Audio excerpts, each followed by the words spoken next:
Oke saudaraku, kali ini saya berkesempatan hadir di rumah teman almarhum Bang Jai, yaitu Bang Keling, untuk menanyakan tentang benda-benda peninggalan sejarah yang ada di rumah Bang Keling. Boleh untuk mereview barang-barang abang di sini. Berhubungan saya sendiri bersama Bang Jai sudah kenal lama sama almarhum Bang Jai, jadi sama-sama mengerti tentang barang-barang yang ada di sini.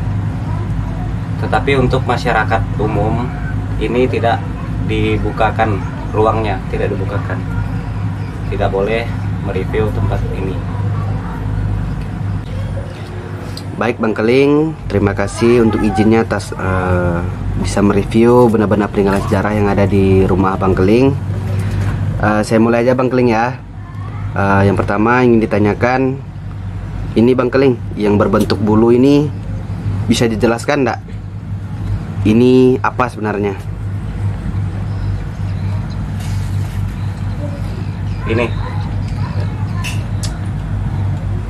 Ini bulu merak Kalimantan. Bahasa Kalimantannya burung ruai. Burung ruai ini dihormati di kalangan suku Dayak karena termasuk burung suci atau burung penyampai pesan ke Tuhan. Orang Dayak pada zaman dahulu mengambil bulu ruai ini bukan dari pembunuhan, bukan dari jerat, melainkan burung merak Kalimantan, burung ruai ini jika sudah usia tua, bulunya akan lepas tersendirinya. Ini saya dapatkan dari kakek-kakek saya yang ada di kampung. Ini juga peninggalan barang lama yang ada di tempat saya. Oke, baik Bang Keling untuk penjelasannya. Berarti ini adalah salah satu burung merak Kalimantan atau yang biasa disebut dengan burung ruai Bang Keling ya? Burung ruai. Burung ruai ya Bang Keling ya? Ya. Dan proses pengambilannya pun bukan dari burung yang masih hidup berarti ya? Ya. Tidak dibunuh, tidak ditembak, tidak dijerat, melainkan ditemukan sendirinya terlepas di hutan karena usia dari burung tersebut sudah tua. Oke, terima kasih Bang Keling. Oke Bang Keling, tadi abang sudah menjelaskan tentang bulu burung ruai. Selanjutnya ada apa lagi nih Bang Keling untuk di rumah abang ini, benda-benda peninggalan sejarah lainnya? Mungkin boleh dijelaskan satu persatu. Salah satu peninggalan sejarah ini juga dari keturunan saya. Sebenarnya banyak dahulu, cuman sekarang kan sudah dibagi-bagi warisannya. Ini ada gong tua. Gong tua ini digunakan orang Dayak untuk musik saat gawai, lagu-lagu sakral, lagu-lagu keagamaan saat gawai Dayak, lagu-lagu ritual. Ini masih ada di tempat saya, cuman tinggal satu ini. Oke, lanjut Bang Keling. Kemudian ada lagi, ini namanya pahar. Pahar atau talam ini saya tidak tahu lebih jelasnya dari mana asalnya, cuman ini pada era zaman kerajaan dahulu. Jadi kerajaan-kerajaan Dayak juga termasuk banyak juga di Kalimantan, cuman dari orang Dayaknya tidak bisa, pada zaman dahulu buta huruf, jadi mereka tidak bisa menulis, hanya bisa menuturkan dari mulut ke mulut. Ini salah satu peninggalan kerajaan Dayak. Pahar ini digunakan untuk ritual-ritual adat, untuk menaruh sesajen pada acara-acara adat yang masih digunakan hingga saat ini. Contohnya adat pernikahan, adat penyambutan tamu masih menggunakan pahar. Nah, kemudian saya juga memiliki pusaka pedang. Pusaka pedang ini juga didapatkan dari keturunan. Ini miliknya kakek saya yang bernama kakek Belawan. Di sini kita bisa melihat ada motif-motifnya lebih detail.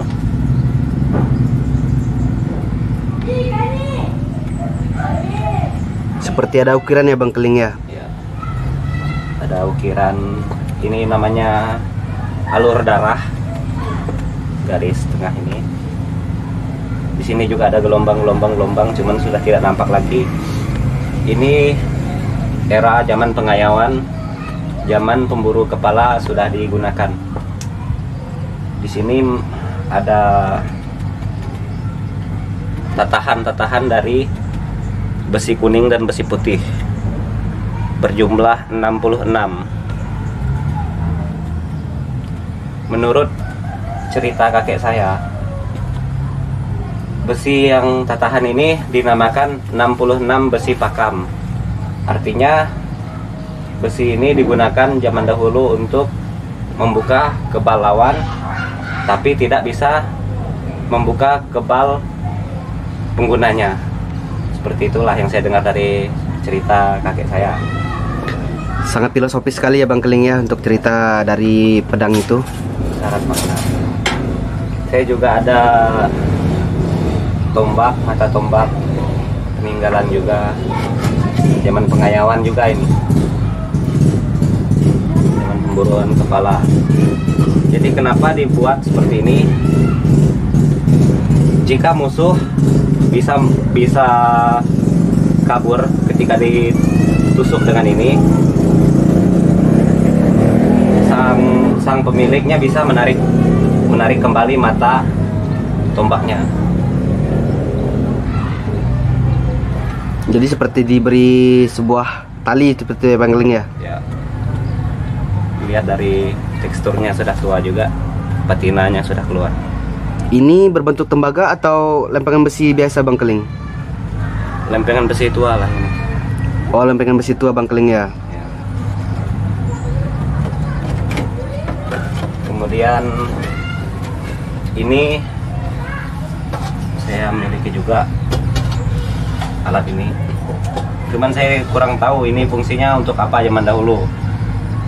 Di Kalimantan saat itu agama belum masuk kecuali agama Hindu. Jadi di sini terdapat motif-motif, ada motif sapi, ada motif Dewa Ganesha, ada motif burung merak, ada motif Garuda. Cuman tidak nampak, sudah termakan karat. Oh, seperti garis-garis itu Bang Keling ya? Ya, ini gambar gajah, gambar wayang juga ada di sini. Oke, untuk yang di atasnya mungkin saya boleh tahu Bang Keling, itu apa sebenarnya? Ini saya temukan di hutan, ini sarang kelulut namanya. Jadi lebah dia bukan penyengat, dia memiliki madu juga, cuma madunya asam, lebih ampuh untuk pengobatan. Boleh saya lihat ya Bang Keling ya? Ini teksturnya sudah keras ya? Sarangnya, ya, jatuh sendirinya. Karena saya orangnya tidak suka merusak alam, jadi jika sesuatu itu sudah jatuh, berarti itu karena alam, bukan karena ulah manusia. Ya, makanya betul. saya ambil. Ini pasti ada fungsinya lah, kalau di kalangan masyarakat Dayak tentu untuk obat-obatan.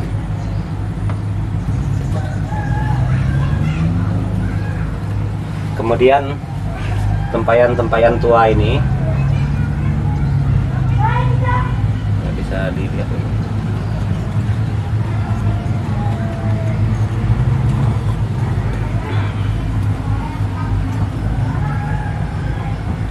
Tempayan-tempayan tua ini didapatkan dari keturunan saya juga. Saya tidak membeli, saya tidak meminta. Cuman yang keberuntungan saya karena kakek nenek saya, orang tua saya tidak menjualnya untuk uang semata. Jadi sebagai pelestari juga. Tempayan-tempayan tua ini yang saya tahu sejarahnya ini dibawa oleh orang Tionghoa pada zaman dahulu. Disebarkan oleh orang Tionghoa yang masuk ke Kalimantan. Pada zaman dahulu kan menggunakan sistem barter. Jadi di sini masih ada tulisan-tulisan bahasa Tionghoanya, dan juga ini sebenarnya adalah tempayan arak zaman dahulu. Cuman dari masyarakat Dayak digunakan untuk fermentasi tuak. Ada juga yang digunakan untuk menyimpan beras. Di sini jumlahnya Ada 16. 16 Bang Keling ya. Kemudian mangkuk-mangkuk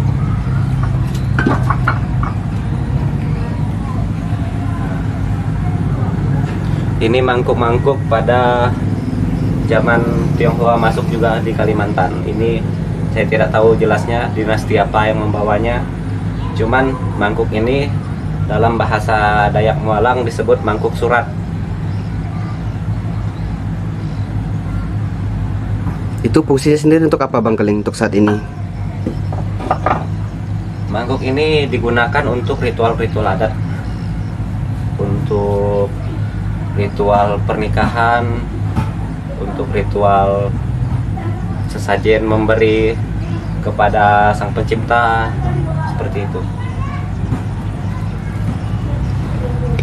Cukup unik dan sangat bersejarah sekali ya Bang Keling ya, untuk segala tempayan baik mangkuk maupun pedang tadi yang sudah Bang Keling sampaikan. Sangat-sangat langka sekali untuk mungkin saudara-saudara di luar bisa melihat. Inilah salah satu peninggalan benda sejarah suku Dayak yang masih eksis, yang dijaga oleh keluarga Bang Keling, dan saat ini Bang Keling sendiri yang menjaganya. Mangkuk ada banyak di sini kalau soal mangkuk itu. Cuman belum saya angkut ke sini semua. Oke, baik Bang Keling, selanjutnya yang ingin saya tanyakan, ada tidak sih ritual khusus ataupun sesuatu yang Bang Keling lakukan untuk merawat dan menjaga benda-benda pusaka ini secara khusus? Untuk merawatnya sebenarnya tidak sulit. Ritual tentu ada ritual, karena masyarakat Dayak yang benar masih menggeluti adat istiadat seperti saya contohnya, masih melakukan ritual-ritual perawatan benda-benda pusaka. Jadi kita bisa lihat ke arah sana, ada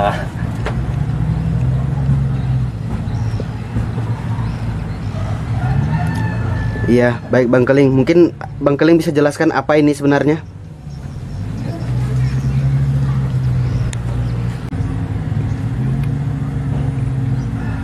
Jadi ini tempat saya berdoa lah misalnya kan, untuk tiap malam. Kalau hari Minggu atau hari ibadah lainnya saya pergi ke tempat ibadah. Cuman ini untuk tempat ibadah pribadi. Sebagai seorang yang beradat juga, yang mengakui adanya Sang Pencipta, saya beribadah di sini juga. Juga untuk melestarikan barang-barang pusaka dan merawat kepercayaan orang Dayak kepada leluhur-leluhur, seperti itu. Oh ya Bang, itu apa ya Bang di atas itu Bang? Apa boleh tanya-tanya juga Bang? Yang di atas. Ya.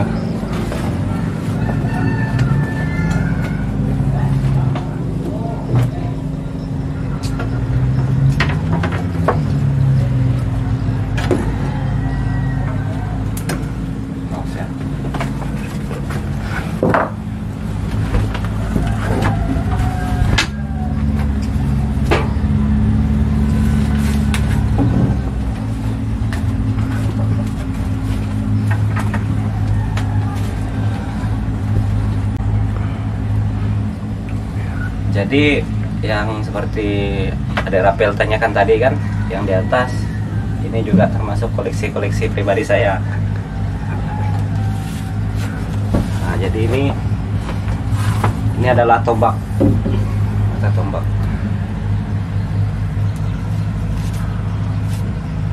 Ini juga digunakan pada era-era zaman-zaman yang masih ekstrim lah di kalangan suku Dayak pada kala itu. Ini bukan untuk berburu, karena kalau untuk berburu tidak mungkin dibuat ada tatahan motif seperti ini. Dan ini besinya tidak bisa berkarat.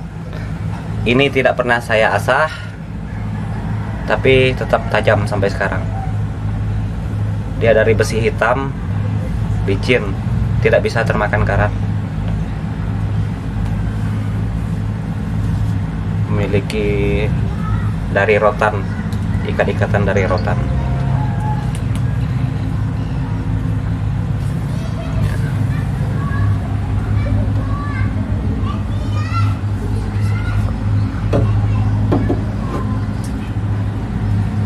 Kemudian ini sumpit. Ini untuk berburu. Cuman ini sumpit yang khusus untuk anak-anak, bukan sumpit yang khusus orang dewasa. Karena sumpit yang khusus orang dewasa panjangnya itu sekitaran 2 meteran lebih.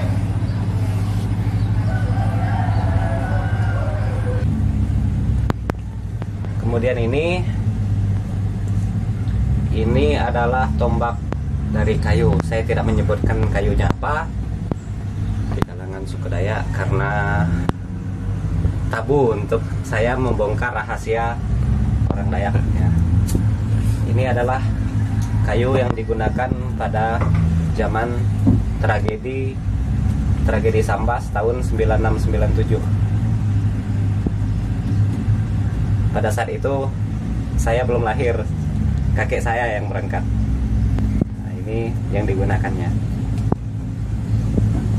Tombak kayu ini difungsikan untuk membuka kebal musuh.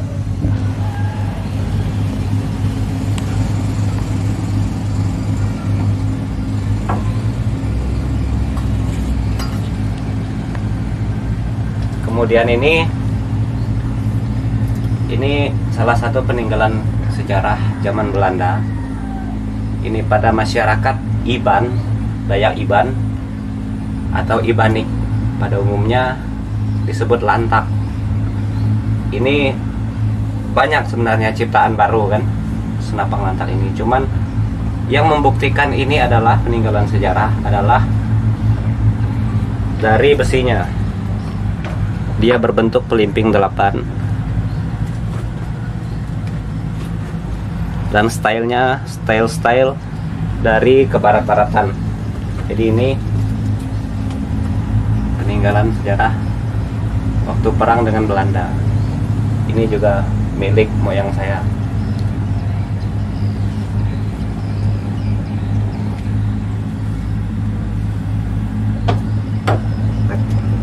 Oke Bang Keling, adakah Abang benda pusaka yang bertuah yang Abang miliki secara pribadi?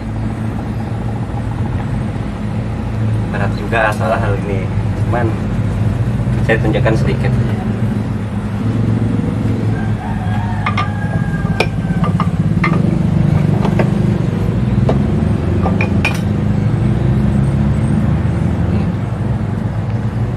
Saya punya keris. Ini dari keturunan dari bapak, dari kakek saya. Kakek saya pun tidak tahu keturunan yang berapa. Cuman keris ini berasal dari kerajaan Sekadau kuno, terletak di Belitang, Kabupaten Sekadau. Dan dari bapak sebagai suku Dayak Molang pada saat itu sudah membentuk kerajaan juga. Jadi pendiri kerajaan Sekadau kuno namanya adalah Patih Bangi, berasal dari suku Dayak Molang.